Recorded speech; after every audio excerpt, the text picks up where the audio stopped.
Bienvenue sur ma chaîne YouTube. L'objectif de cette vidéo sera de passer de cette photo à cette image.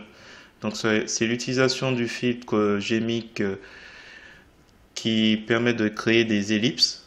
Donc voilà, c'est un petit peu, c'est dans la rubrique artistique ou des cercles. Voilà, si on paramètre correctement, on peut obtenir ces réalisations. Donc si vous trouvez intéressant mes explications et la réalisation, je vous remercie de me mettre un pouce vers le haut et de me laisser un commentaire. Et n'hésitez pas également à vous abonner à ma chaîne pour voir d'autres contenus de ce genre. Et sur ce, je vous souhaite un bon visionnage.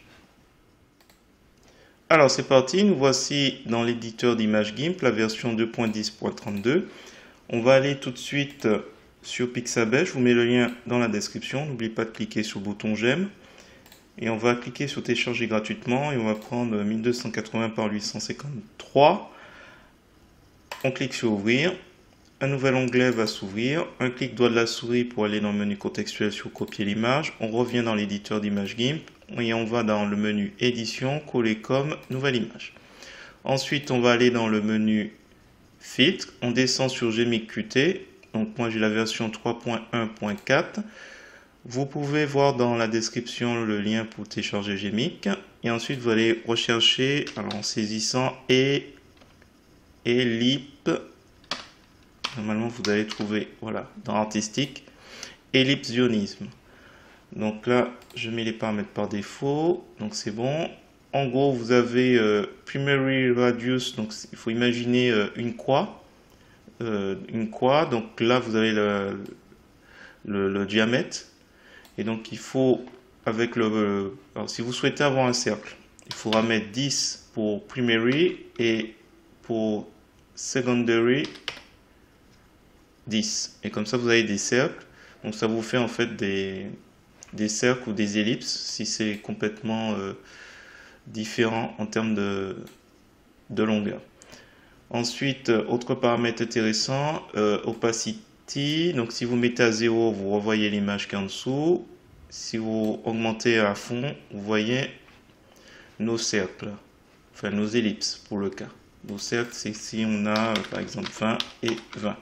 Voilà, donc là on a des cercles. Outline, c'est le contour. Donc là il est à fond, il est à 3. Si on le diminue, les cercles avec leur contour ne seront pas très visibles. Alors on peut augmenter pour qu'il soit, voilà, à peu près comme ça. Et density, comme son nom l'indique, plus on diminue, moins il y en a. Hop, je vais mettre à 0, comme ça sera peut-être. Et plus on augmente,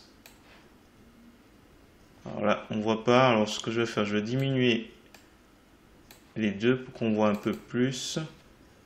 Donc je vais mettre 3 et 3. Voilà. Et donc là, la densité, là on va la diminuer. On le met à 0. Voilà, on voit des trous ici et ici. Hop. Et si on augmente, voilà, ça se comble. Density. Voilà les quelques paramètres que j'ai trouvé intéressants. Alors j'ai un doute sur smoothness, qui est la souplesse en gros. Alors, on va mettre des ellipses plutôt. Voilà, des ellipses. Pour changer. Donc smoothness, qui normalement voilà rend les choses un peu plus rond, un peu plus agréable à l'œil, on va dire. Donc là c'est un peu rugueux. Voilà, c'est la seule fonction de ce paramètre. Voilà. Voilà, je pense que j'ai terminé. Alors ce qu'on peut faire après entrée-sortie, donc on peut mettre nouveau calque et puis essayer plein de choses en mode de sortie, appliquer. Comme ça on aura un essai et puis tiens, on va mettre 30 ici et 30 ici. Comme ça fait comme si c'était des pièces de monnaie. On va en réduire density. Alors, comme les pièces sont déjà un peu grandes, on va le mettre à 8.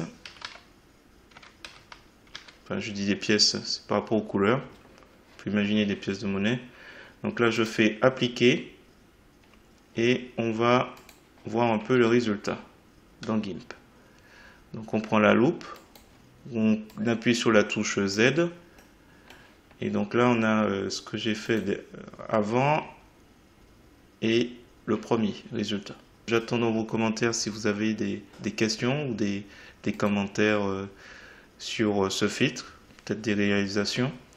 Donc si vous avez apprécié mes explications, je vous remercie de me mettre un pouce vers le haut et de me laisser un commentaire. On va s'arrêter sur cet exemple. Et je vous dis à bientôt pour d'autres tutos sur GIMP, GMIC ou LibreOffice.